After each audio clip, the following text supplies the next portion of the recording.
everybody. I'm Jesse, and welcome to another edition of Gen X Thinks. And today I'm going to talk about what's next now that Trump's been elected. He won the election largely due to Gen X and Gen Z coming out in big numbers. Of course, a lot of other demographics came out too. He won the popular vote across the board in a landslide. So, hats off to everybody that came out and voted for him. But what's next? What can we expect? What's going on? And I'm here to explain in layman's terms what we can expect. And I'm going to say it in layman's terms because that's the only way I know how to say it. Because I'm a layman.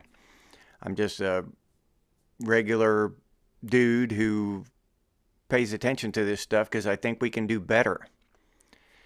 So, what's going on and what's about to happen? Well, the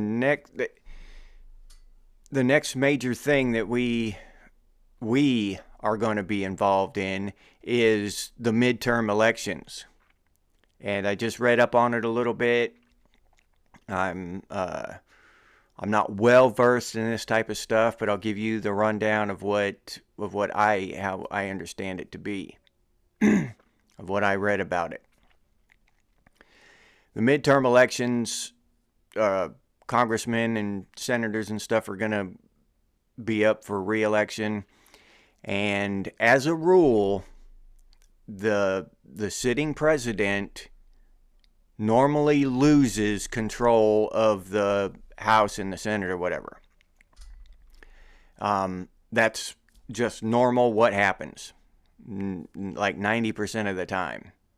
So with Trump being a Republican, the Democrats should take over by statistical, according to history, what history has said so far. I think only 2 times over the last 20 or 30 years has the president retained the support of the House and the Senate. And that's where we come in, because we need him to. If in 2026, if he loses support of the House and the Senate, that's a roadblock.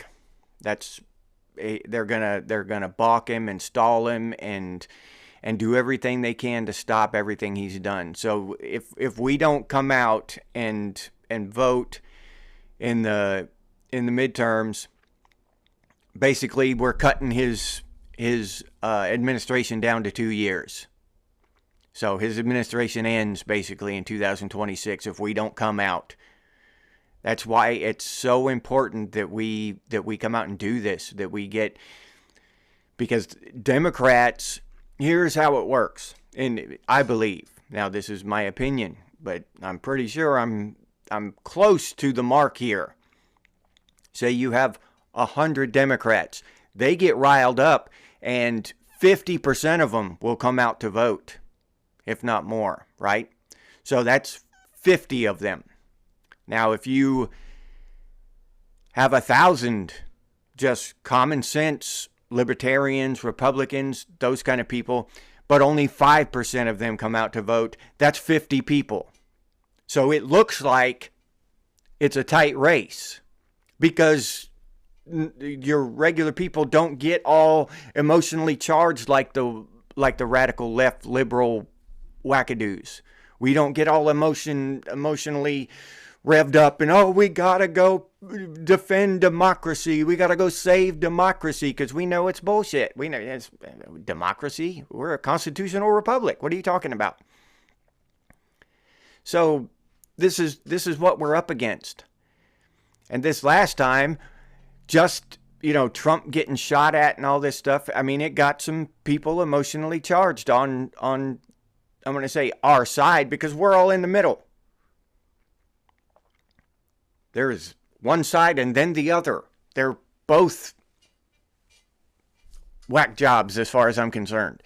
Then there's the vast, huge population of us in the middle who just want to be free and, make a few bucks and have a good life and be left the hell alone. And we are by far the vast majority in this country. And when we get emotionally charged and when we stand up and take action, we make a difference. And even this last election, Gen X didn't, like 90% of Gen X didn't jump up and vote for Trump. It wasn't anywhere near that.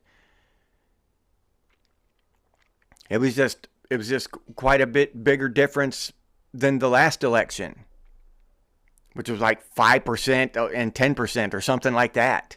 Imagine if 50 or 60% of us would jump up and take action, vote. We would make changes, lasting changes. And the things we're fighting against, this Joe Biden just pardoned his crackhead son, Hunter, for all the shit he's been pulling. Several felonies, tax evasion, all this other shit, and he just got a pardon because his daddy is the sitting president. About to leave, about to die, he's so old. But so, what does it matter? What Joe Biden doesn't give a shit. He's on his way out the door in several different aspects of the word. He's on death's door and the door to the walking out the door to the White House. So Joe Biden doesn't give a shit what anybody thinks of him. He'll pardon his son. So, where's our pardon? Where's our forgiveness? You got to be elite to get that kind of forgiveness, to get that kind of pardon, right? Us normal folks don't get that. But then those same people want to jump up and scream about equality. Is that a damn joke or what? Huh? They want equality. Well, why didn't Biden give pardons to everybody? Or at least just the people of color, along with his son and the people of color, because that's what that whole thing's about. Anybody who's transgender or whatever, or a person of color or any other marginalized, why didn't they get pardons too? Because Joe Biden and the left and the deep state, they don't give a shit about those people. They just say they give a shit so to get their vote, to drum up so they can call other people Nazis and racists. The people who actually care about them get called Nazis and racists, who want them to have good jobs and freedom. We have to. We can't let them railroad us at the midterm elections. And I've been saying this since Donald Trump won, that we've got to take action. We cannot let them have it back. We cannot get complacent. We cannot sit down and watch this shit unfold anymore. We've got to take action, and we can stop it. We can have an impact. It's just whether we will or not. That's all. Do we want to? Do you want to? Do you want it to change? Or do you want the train to keep going towards socialism and all this other woke shit? Do you want to take a day out of your life to stop it? That's all it is. So, in my opinion, people need to vote at the midterm elections and vote for good, common sense people, not just somebody spewing rhetoric. Take a few hours and research the people and see what they've done, what actions they've taken in the past, and vote for them. It's important, because everything Donald Trump is going to do will be erased, and then everything he wants to do in the second half of his administration won't happen. They don't, the deep state, the government, the leftists, whatever you want to call them, they don't give a shit about the American people's will. They don't give a shit about democracy. They don't give a shit about any of that. They give a shit about their corporate overlords and what they're told to do. Period. End of story. And it blows my mind that through thousands of years of history of people being oppressed, people being enslaved, people being slaughtered, that us common people haven't figured out how just to stand up and make it right without violence and war and shit. We can't come together and just say enough. Nope, not this time. It's not going to happen anymore. We don't want war. We don't want poverty. We don't want illness. We don't want child trafficking, human trafficking. We don't want any of that stuff. So no, just no. We don't want poison in our food. We don't want these unpronounceable chemicals in our food and drink. We can do it. That's the thing. We can do it. We know what to do. It's just whether we'll get off our asses and do it. And that's the key. How do we get people involved enough? How do we get people to care enough about these things? Freedom, prosperity, protecting children, protecting women. When in some cases, like with the example of protecting women, now they don't want it anymore. They don't want to be protected anymore. A lot of them. They're fighting against that. And a lot of the left woke, they're fighting against freedom. They're fighting against the freedom of speech. They're fighting against the Second Amendment, the right to bear arms. They're fighting against that stuff.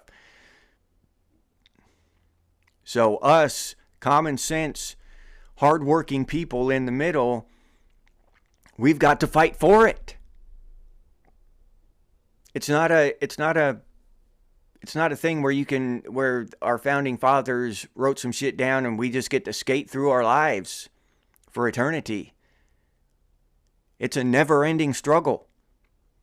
And it's not a huge struggle. It's not like we've got to take to the streets in militia and walk through 3 feet of mud in the rain and fire muskets and shit. We don't have to do any of that. All we got to do is put the bag of Doritos down and go vote once a year. That's it. We're not asked to bleed and sacrifice and all this shit. Sacrifice a few hours of our time, maybe a day or two, on the comfort of our couch to do some research on a candidate. So America needs us. The Western civilization need us. This is a war. Yes, we are unbelievably lucky that it's a war of information. It's an informational war. It's a cultural war. That makes us lucky that we can do it from our couch. But we need to do it, or we're going to lose it. So yeah, enjoy the win. Enjoy. Don't. I'm not saying we should not feel good about ourselves or any of that. I'm just saying that they want us to be complacent. They want us to settle down and think we've won. That's why they like to get on the news and say that with their polls and stuff, and say that we've lost, right? So there's no reason to go vote. We've already lost. Look at the polls. Then it comes out that Donald Trump won. Both times he won. Well, all 3 times he won, but both times that he won without cheating, they were saying that he was down in the polls and all this shit. And then, listen to conservative talk show hosts like Dan Bongino and stuff, and he's saying it's, that's bullshit. Don't listen to those polls. And he was right. we really need to pay attention. We need to take, if it was up to me, we would all take these 4 years out of our lives, just 4 years out of our lives. All of us, all of Gen X and Gen Z and anybody else that wants to join us. Take these 4 years out of our lives, because we know, as Gen X, we know how quick 4 years goes by. It's a blink and it's gone. We've lost it forever. So if we take these 4 years out of our lives and we do the right thing, we vote. We vote with our dollar. We vote with our ballot. And get this ball rolling. Make it a habit. Because if we do it for 4 years, then it'll just be normal. And this normal will be the normal again for a long time. It will take them a long time to try to get back together and start this shit again. And in generations down the line, it will take another Gen X will have to stand up. But we can do it. All we have to do is do it. It's up to us. Nobody's going to do it for us. That I know. Nobody's going to do it for us. And all of you as Gen X know that nobody's going to do shit for you. If you want something, you go get it yourself. If you want something done, you do it yourself. No government's going to come, and no government agency's going to come and protect us and coddle us and say, it's okay, we're sorry. We didn't get that. Never had that. And we're never going to have it. That's why we're here at this point in time fighting this fight. Because we know that we have to do it. And I'll leave you there with that. If you enjoyed this episode, please like, subscribe, and comment. If you'd like to become a member of Gen X Thinks, I'll leave that link down in the description, or you can do that over on the channel page as well. If you'd like to support the channel directly, you can do so by clicking on that super thanks button down there.